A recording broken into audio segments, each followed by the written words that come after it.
Wednesday, December 2. All your heart. Consider Jeremiah 29, verse 13. You will seek me and find me when you seek me with all your heart. What has been your own experience with this promise? What does "with all your heart" mean?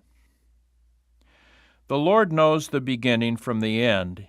Even while people in Jerusalem were still fighting the Babylonians, still hoping that the words of the false prophets were true, the Lord was using Jeremiah to speak to the future, to speak to those who were already in Babylon and to those who would eventually be there.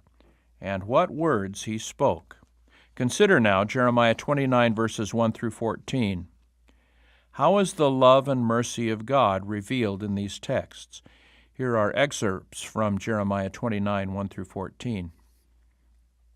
Now these are the words of the letter that Jeremiah the prophet sent from Jerusalem to the remainder of the elders who were carried away captive. Thus says the Lord of hosts, the God of Israel, to all whom I have caused to be carried away from Jerusalem to Babylon. Build houses and dwell in them. Plant gardens and eat their fruit.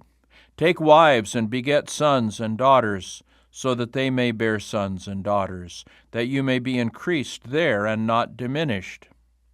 And seek the peace of the city where I have caused you to be carried away captive, and pray to the Lord for it, for in its peace you will have peace.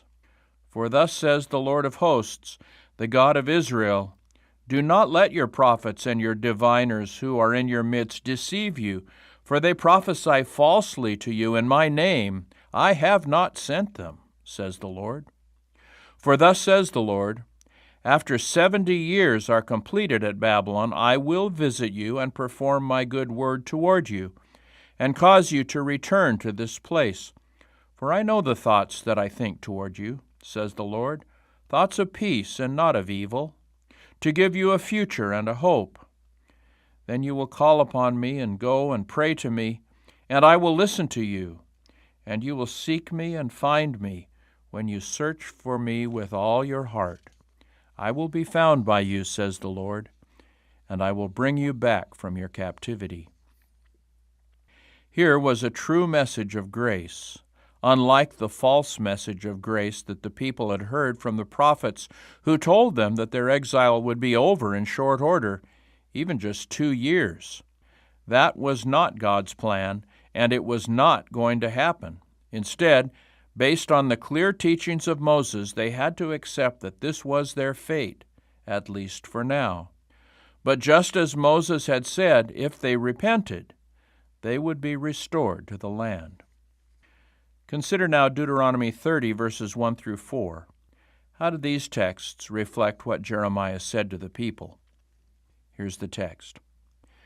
Now it shall come to pass, when all these things come upon you, the blessing and the curse which I have set before you, and you call them to mind among all the nations where the Lord your God drives you, and you return to the Lord your God and obey his voice according to all that I command you today, you and your children, with all your heart and with all your soul, that the Lord your God will bring you back from captivity and have compassion on you, and gather you again from all the nations where the Lord your God has scattered you.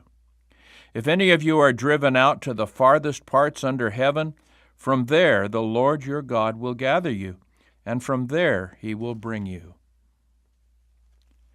How can we be sure that we don't show the same attitude toward prophetic words today that many had toward Jeremiah?